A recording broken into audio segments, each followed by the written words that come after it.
I love Christmas. I love the trees, the presents. I love eggnog lattes. Anyone? Yeah, I'm a black coffee, dark roast, espresso kind of guy, but this time of year, I suck down more eggnog in the form of a latte than anyone ever should. But hey, it's good. And that was the real reason it was hard for me to, make weight a lot of times was the eggnog, because it is wrestling season too. But it's a busy season, right? You kind of, like someone's like, hey, next week's the last Sunday, Monica did before, and she's like, that next week's last Sunday before Christmas. I'm like, what? And I'm like, and even though like I'm doing things Christmassy, it really just kind of sneaks up on you. But it's really busy seasons. And we don't, in our tradition, celebrate something called Advent. It's anyone grow up celebrating Advent with the different color candles, and we'd have purple candles. We have a pink candle.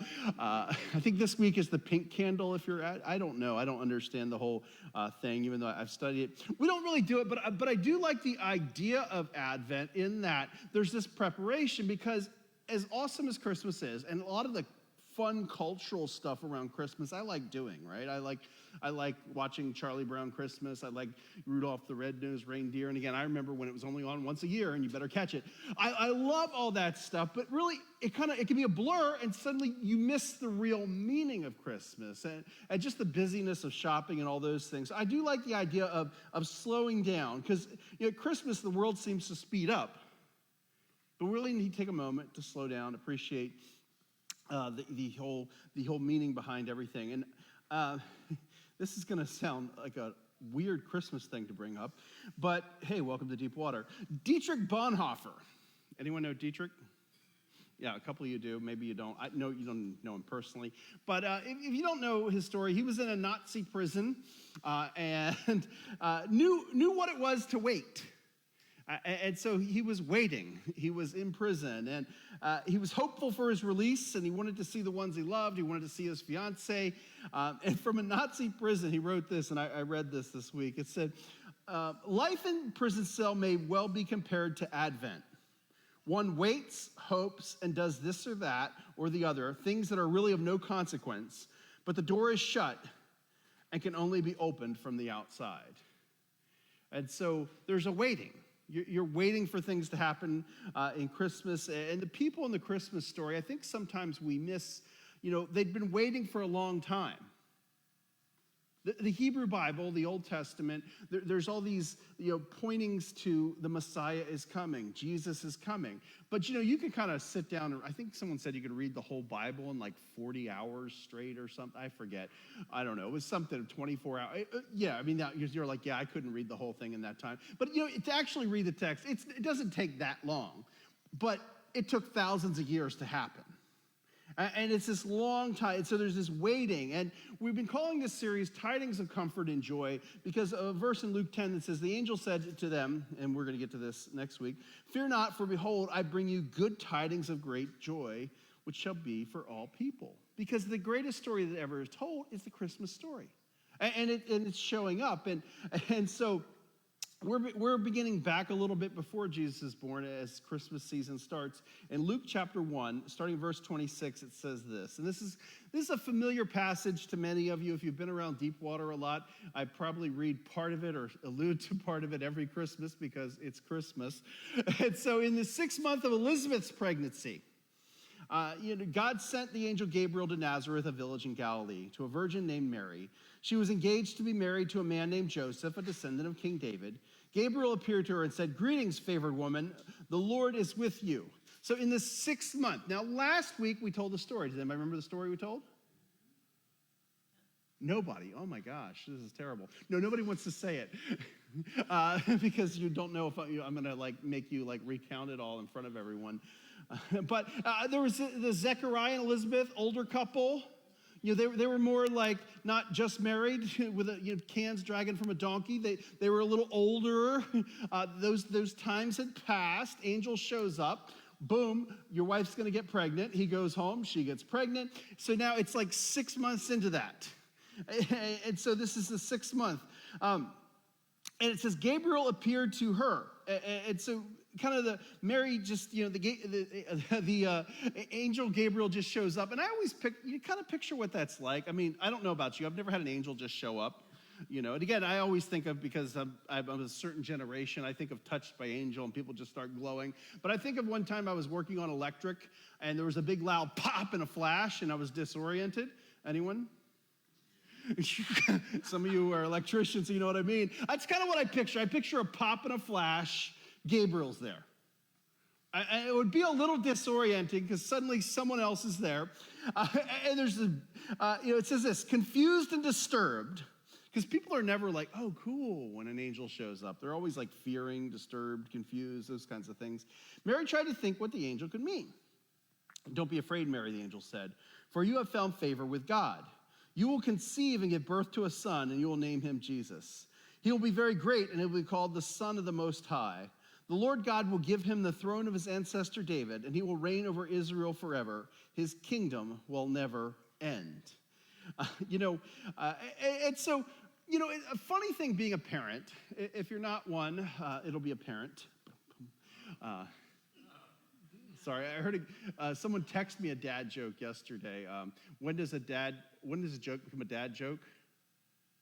When it becomes a parent? I guessed when does a dad joke become a dad joke? I said when I put it in my database, but both anyway. The funny thing about being a parent is, and we had this discussion yesterday in the men's group, we were talking about some things. We all want the best for our kids, right? And so if you grew up without stuff, you kind of want to give your kids that stuff, right? Or if you grew out without, maybe, you want to help your kids with this or that. Or if you did sports, it's like, I try with sports, like to have my kids avoid some of the things I did wrong. And so there's a lot of those things. And so we're often at odds with our kids because they're choosing things other than we would do. But that's a whole nother sermon for a whole nother time. But we want the best for them. Now, God sending his son, if you were to send your son to your child off somewhere else, where would you send him? Well, I know a lot of you might be mad right now, so who knows what you're going to answer. But, you would probably choose a place of abundance rather than like, I would like my kid to grow up poor, right? That would be great. I want to put him in an unsafe neighborhood. I want to put him in a tiny town. But, God sends his son not to a big place, but it says this. It says God sends his son to Nazareth, a village in Galilee. Now, Nazareth, it's funny because I read different sources, and when they try to describe how big the town is, they have to say Nazareth and Galilee because okay, you might know where Galilee is, but you don't know where Nazareth is. It's kind of like if I say Viola in Delaware. I always use Viola because some of you, who here actually knows where Viola is? Who's seen it on a sign and you kind of know it's in Delaware, but you're not sure? If you're from it, you're like, I don't know. And you could drive through Viola and not even know you were in Viola, right? And I don't know what the violins call themselves, but that's what I call them, violins. Anyway, but we actually had some people from Viola for a while. Anyway, so, it's this kind of thing. And so, God sent them to this small town, and the population estimates were between 1,600 to 2,000 people, or a max about 480. People we really don't know exactly how big the town was.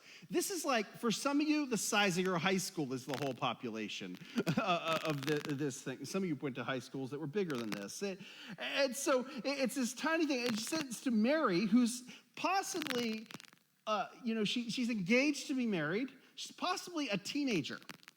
This is like Teen Mom biblical version. Maybe not, though, without the drama. And so, she's picture middle schooler, poor, and God is going to send ultimately Jesus through her.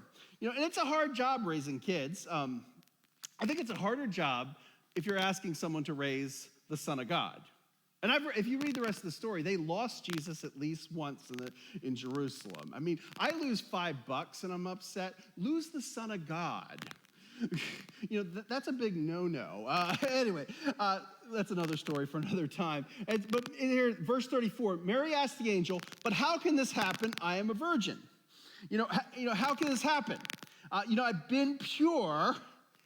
Like, I know how this works. And it's funny because sometimes I see people on, different forums and stuff, and they're like, oh, those Christians, they believe, babies just kind of like could just happen. And I'm like, no, we kind of know how it works. The whole point is this is something outside of the normal thing. They were been pure. And, it's funny because, Mary's kind of asking how this be. And you remember Zechariah kind of asked a question that sounds similar, but maybe with a little different attitude. And Gabriel, we're going to see, acts a little differently here than he does with Zechariah. With Zechariah, what's he do? He's like, oh, you want a sign? I'll show you a sign. You're going to have to make signs. And so, I don't know. I mean, it's not that Gabriel woke up on the wrong side of the cloud, that morning and had a rough time with Zechariah. But Mary's question is a little more of the, not that I don't believe this, give me a sign, but, an explanation. I don't understand. How's this going to happen? Because that's not normally the way these things happen.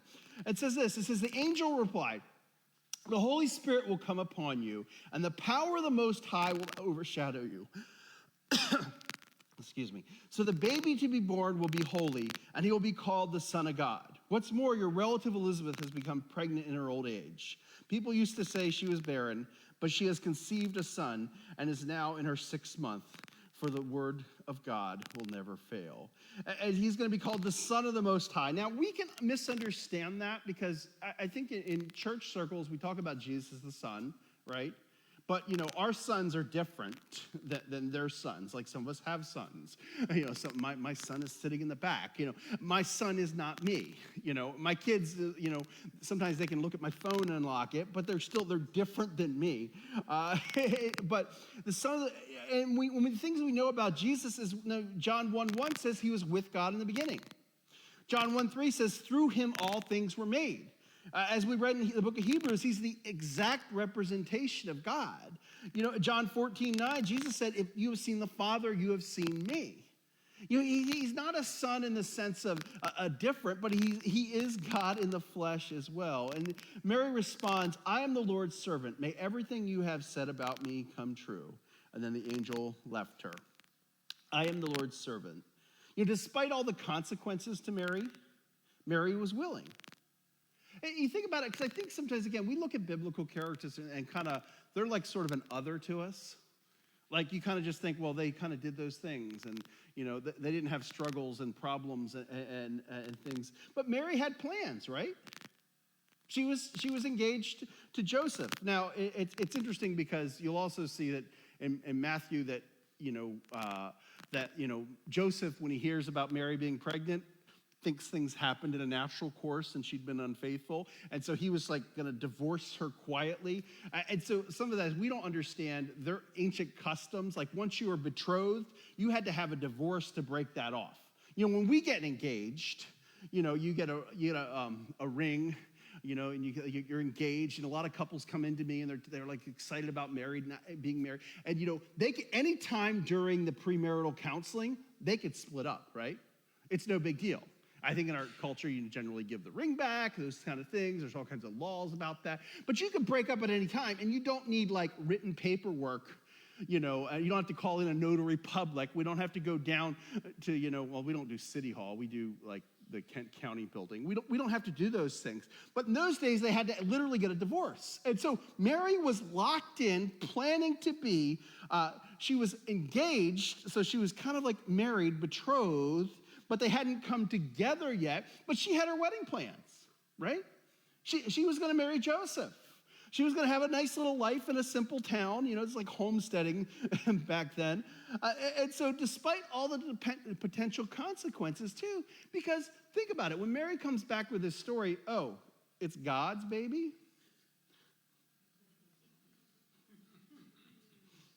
Mm-hmm. If someone came and told you that, would your first inclination be, oh, that's amazing, right? That doesn't happen often. No, in fact, her whole life she might be called something, And Joseph, I mean, he could do math. He's like, well, we got married when? In 9 months and minus, and so we all have plans, and sometimes God changes them. And so Mary was willing to kind of let the plans change, to do what the Father wanted. God asked Mary to do something big. We do the YouVersion event every week. It's like a little Bible app event, and you can pull up the scriptures. And if you're online, we posted that link earlier, and so you can kind of go through that. And years ago, I was looking at one of the devotionals, and it really hit me. And I wrote this down. Well, I didn't write it down. I copied it and pasted it, and now I have it saved somewhere.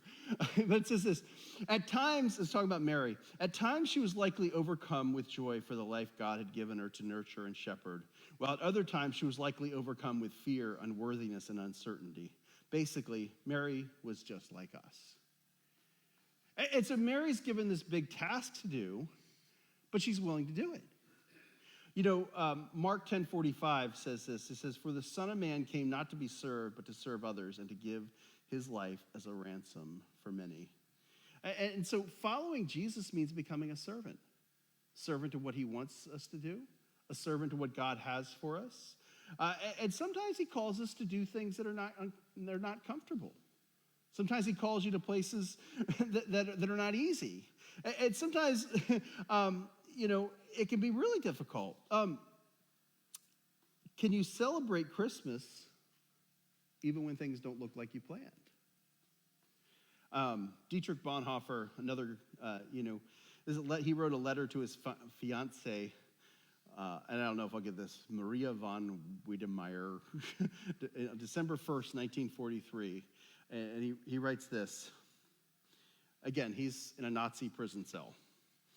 "I think we're going to have an exceptionally good Christmas. The very fact that every outward circumstance precludes our making provision for it will show whether we can be content with what is truly essential. I used to be very fond of thinking up and buying presents, and now we have nothing to give. The gift God gave us in the birth of Christ will seem all the more glorious. The emptier our hands, the better we understand what Luther meant by his dying words. We are beggars, it's true. The poorer our quarters, the more clearly we perceive that our hearts should be Christ's home on earth." Can you celebrate Christmas when things aren't holding out like you hoped? For those of you who don't know the rest of the story, he doesn't die in that prison cell. They transfer him to a concentration camp where he's killed in the final days of the war. And it's hard for us to imagine somebody who can celebrate the joy of Christmas in that circumstance. Now, I'm not saying that all of us have to have hard lives. I'm not saying we can't have Christmases and, hopefully you get together for family dinners and have socks full of fun stuff or whatever your Christmas presents and traditions are. But, ultimately Christmas is not about the stuff. You've also seen that in The Grinch. But it's hard to wait for anything, I think there's times when, we're waiting for God to move, maybe waiting for God to change our circumstances, but it's like wrapped Christmas presents. Do you guys find it difficult do you put them under the tree? I hate that. That's so tempting because all I want to do is unwrap them, right? It's hard to wait. But there's times where God is calling us to wait. There's times where we have to celebrate even when things are not the way we planned.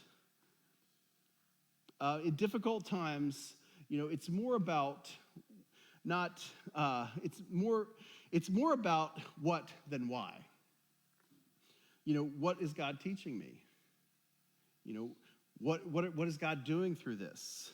How can I love others through this? And in Christmas season, remember, real ordinary people did extraordinary things.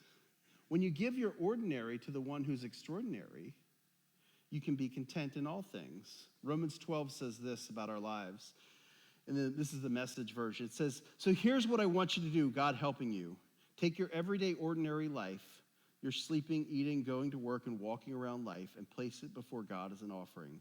Embracing what God does for you is the best thing you can do for him." When God will use your ordinary to do the extraordinary when you give it to him. This Christmas season, remember, that, that God cares for his people. He doesn't stay aloof. Ultimately, God is the king who comes to us, and we can hear his voice. But this season, we remember that Jesus ultimately is the light, and he comes to bring light to the world. We have joy when we anticipate all that God brings us at Christmas.